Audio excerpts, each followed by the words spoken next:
ថ្ងៃនេះយើងនឹងមកបើកប្រអប់ជាមួយនឹង brand Echo model 3068B Plus Chronos Lanciana បើកប្រអប់មុនគេមកគឺយើងទទួលបានជាមួយនឹង keyboard របស់យើងមុនគេតែម្ដងដែលជាប្រភេទ keyboard size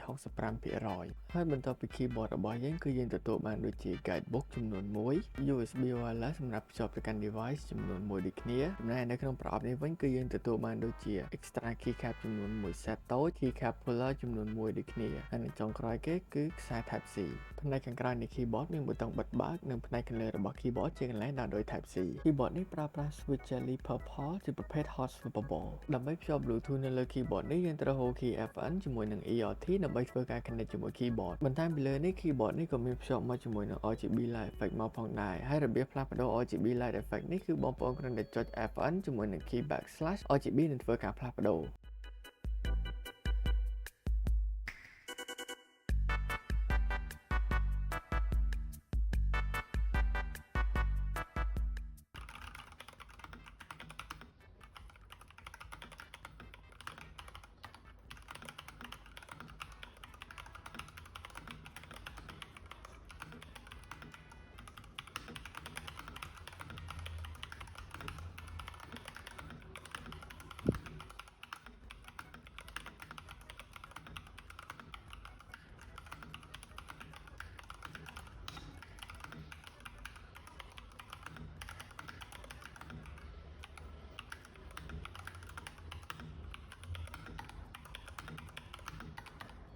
ប្រសិនបងប្អូនមានចំណាប់អារម្មណ៍ទៅលើ model ណាមួយបងប្អូនអាចមករកបាននៅហាង Spectre Gear ឬក៏សម្រាប់ការសាកសួរព័ត៌មានបន្ថែមអាចទំនាក់ទំនងមកកាន់លេខទូរស័ព្ទដែលមាននៅខាងក្រោមឬក៏ Facebook Page ឬក៏ IG ផ្លូវការរបស់ពួកយើងបាន